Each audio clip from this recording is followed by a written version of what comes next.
Hello and thank you for joining us. I'm Cody Proctor. This is the KREM 2 News Week in Review, where each weekend we bring you headlines from the past week in the Inland Northwest. Let's get started with one of the biggest news stories of the past few days. Well, behind me is the We Are Spokane March for Residents Day. That's what event leaders are calling it. And those event leaders say it's meant to boost community morale, support, and awareness of what they say are the critical protections that are in place that are at risk with President Trump's executive orders. Uplifting that Spokane is stronger and more beautiful, the more diversity we can celebrate together. The march took place 2 days before the White House's executive order aimed at ending birthright citizenship was supposed to take effect. In Spokane, Thrive International, a refugee resettlement organization, spoke at the event, highlighting their commitment to educating immigrant and refugee communities about their rights. And a big piece of what we're doing right now is to try to make sure that folks who are being marginalized by new policies and by some of the ways the rhetoric's unfolding know that this is still their community.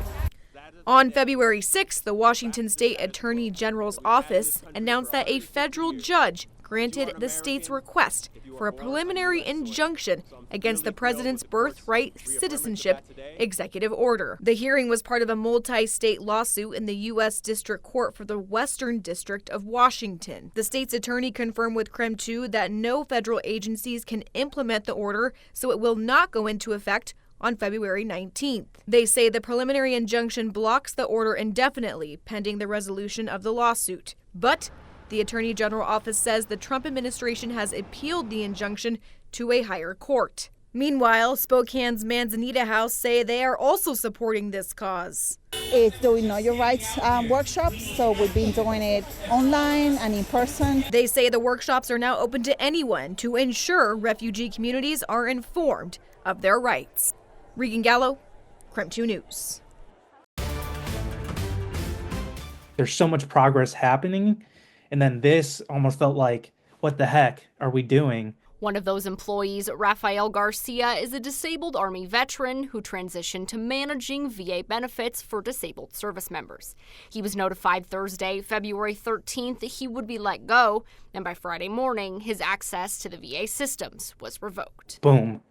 Via email, and then that was it. Senator Murray repeatedly voiced her frustration with what she's called recklessness and chaos. President Trump and his co-president Elon Musk are really breaking American government. They are firing workers left and right with no plan, no strategy, and no concern for who's getting hurt. The VA has laid off 1,000 workers nationally, but cannot release Eastern Washington numbers. The lack of numbers is part of Murray's frustration. I have worked with Republican and Democratic administrations throughout my long career. We've always been able to talk to the agencies and have someone who will give us the information we need.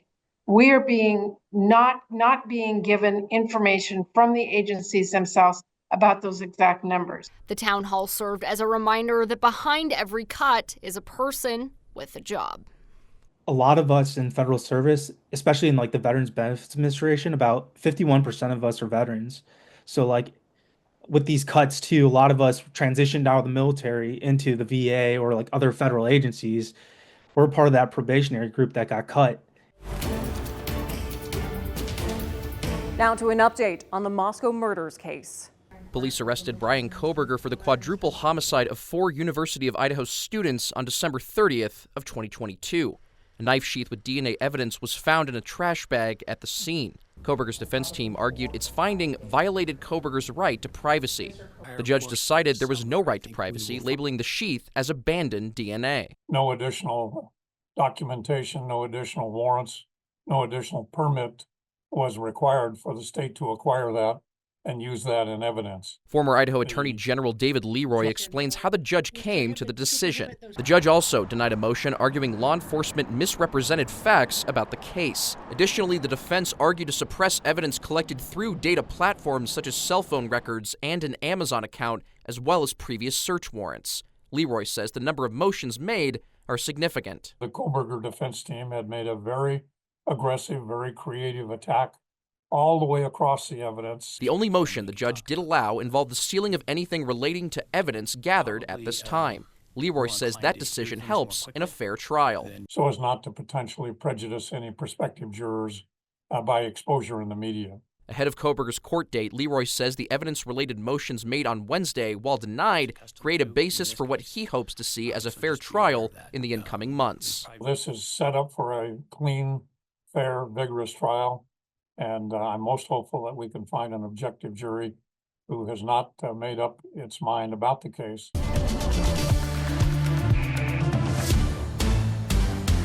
Weather had an impact this past week. Let's take a look. Well, with just about 14 inches of snow fallen this month and about 8 inches still on the ground today, as you can see, my boots are just covered with it. The city cautions the first major melt is on its way because of warmer temperatures. The snow is creating work for people like Nate Stylen. I think I got probably another hour to chisel, so yeah, looking forward to it. And the snow is just part of the picture, as warm temperatures will create puddles and piles of slush. The National Weather Service says lowland locations with frozen ground or areas with deep snow will see significant snow melt. But Stylen is preparing for what's underneath. Frozen on the bottom, and so it becomes super icy underneath, but you're definitely going to have to get out with the chisel to get that ice underneath. So. And especially over the weekend, it's forecasted to not get below freezing overnight. So that will really speed up the amount of time, or really speed up how quickly that snow is going to melt. The city of Spokane urges people to uncover storm drains. They also want to remind people do not drive through puddles and drive slow when there is standing water. They just have things on top of them, so it's not necessarily anything underground. It's really what's happening on top of the storm drain. And the city says they are ready for an overflow of water. But now we have a combined sewer overflow system that can hold up to 18 million gallons of water at one single time, with tanks all around the city. And while the city prepares for massive melt, people in local neighborhoods continue to work, clearing what's here now, one shovel at a time. And as for Spokane County, they say they're also putting de-icer in areas that are prone to black ice. I'm here reporting in snowy Spokane. Regan Gallo, KREM 2 News. As we go to break, here's a check of your weekend forecast.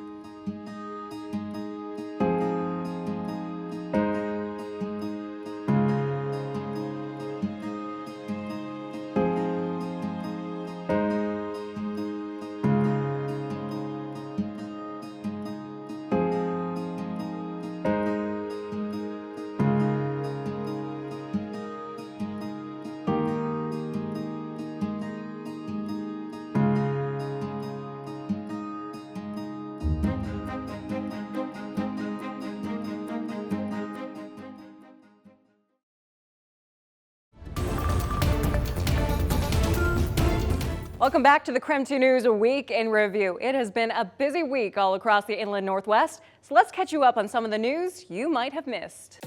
We've got some new information on a news story we've been following this week. Well, today we learned that Mary Strong was a classified staff member, so not a teacher, but she worked in a support role. Today, the judge set her bond at $100,000, noting how serious the allegations are. We learned from court records that Strong worked at Tammany High School and she has no prior criminal history. The affidavit shows that she had what is described as an inappropriate sexual relationship with a 16 or 17-year-old student on Snapchat. Investigators say Strong sent explicit videos and pictures to the student, and that student sent explicit text messages. Then court records show Strong and the student engaged in sexually explicit acts on school campus. A photo of that incident prompted the initial investigation, which was later reported to authorities. First of all, going to grant the no contact order. That'll be in effect for at least 2 years. In addition, you will stay 300 feet away from that person. You will also not go within the address listed on the no contact order. Judge Olds also stated Strong cannot contact the student through any social media. $100,000 bail is very reasonable request by the state, considering the nature of the offense, the information contained in the affidavit of probable cause. Initially, she claimed she could have been drunk or that she did not remember sending any messages. Do you understand all that, Ms. Strong? Not really, Your Honor, but I don't really have a choice. It's kind of above my mindset right now. I've never done this before, so. The school district superintendent did inform KREM 2 that they did send out a letter today informing families, and they sent additional support staff to Tammany High School to address any concerns and to give clarity on the situation. Strong is scheduled for a hearing on February 26th. Reporting live in the newsroom, Regan Gallo, KREM 2 News. In continuing coverage this week. Jacob Easton, 23 years old, faced a judge Wednesday, charged and entering a plea. Charging you with harassment. What is your plea? Guilty. He's one of 4 people now being sentenced for what they did back in 2023, spraying the lawn of Veredale Church with diesel in what the congregation believes was a verse misinterpreted to be anti-LGBTQ, a message, Reverend Jen Haywood says, of hate. Probably 4 months later, it started to heal. The physical destruction was slight. Court records estimate only around $500 worth. But for this church family, that wasn't the real damage. Probably 50% LGBTQ. Haywood says they were targeted because of their message of acceptance and love. It's why church members pushed prosecutors to try this case as a felony hate crime. And the disappointing part is this is much more than harassment. Church member Carla McNeely says it was a crime of violence.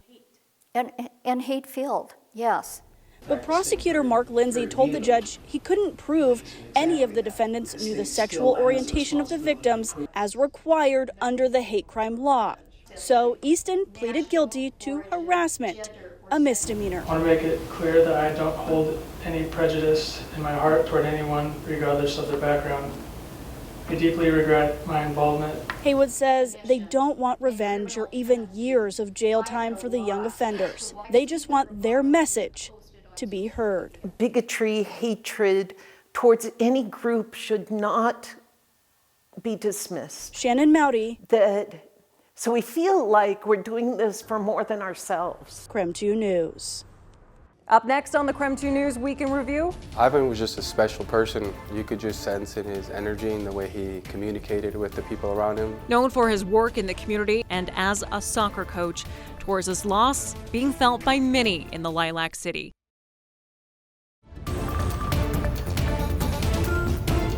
Thanks for joining KREM 2 News this weekend. I'm Cody Proctor. Right now, we're taking a look back at some of the news stories from the past week in this edition of the KREM 2 News Week in Review. To many, Ivan Torres was a role model, both as a leader in Spokane's Hispanic community and as a soccer coach. To Spokane Velocity FC assistant coach Renato Bustamante, Torres was a friend. Ivan was just a special person. You could just sense in his energy and the way he communicated with the people around him. One who will be missed. It still feels surreal, and I could only imagine what his family and close friends are dealing with. 40-year-old Torres died in a car crash on Saturday in Grant County. According to the Washington State Patrol, he lost control of the car he was driving. It then hit a retaining wall and rolled. He was wearing a seatbelt at the time of the crash. Known for his work in the community as part of Nuestras Raíces and as a soccer coach, Torres' loss being felt by many in the Lilac City, including USL Spokane's Riley Harnito. The way that he spoke about soccer and youth and athletics and the importance of physical, mental, and emotional health, and the way that he spoke about the things that he loved, you could feel the love radiating from him. To honor Torres, USL Spokane decided Monday to dedicate 10% of each sale of their new Spokane Zephyr kit to go to the Union Football Club, where he played a key role. Really important for us to show everyone who was involved that we're behind them and that we are there for them. A small thing for someone who Bustamante says will be missed for their work in providing access to the game. It's not a minor thing. It's a very, very important role, and I am sad that he's not around and there's not somebody like him that's going to be leading the cause to help these underprivileged kids.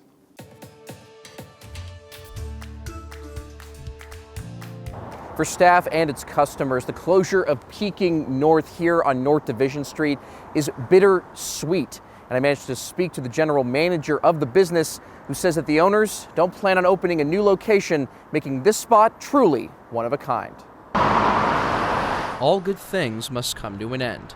That's the mindset customers Carol and Patty are in after learning their favorite Chinese restaurant, Peking North, is closing next month. We've been coming here for years and years, and we love this place and we love their food. General Manager Tabitha Lowe says she wasn't shocked when she found out the restaurant and neighboring bar, known as Jade Dragon, are closing. I feel like it's maybe been a long time coming. The restaurant's been in Spokane, owned by the same two people since 1978. The building sold after being leased by the owners for 10 years. Lowe says the owners took it as a sign to retire after more than 40 years. If you're going to end something, what a way to go after so many years in this city, and it's just been incredible. Lowe hopes more people come to the business and enjoy the cuisine during the restaurant's last month in business. If they like Chinese food, they should come and try it, because the food is really good, atmosphere is good. Lowe says the closure of the bar is going to be on March 22nd, and the restaurant will be on March 23rd. In Spokane, Connor McAvoy, KREM 2 News. Welcome back. Before we wrap up this edition of the KREM 2 News Week in Review, we want to remind you that you can get the latest newscasts and weather forecasts anytime on KREM 2 Plus. It's free to watch and download for Roku, Amazon Fire, and on Apple TV. Now here's one more story before we go.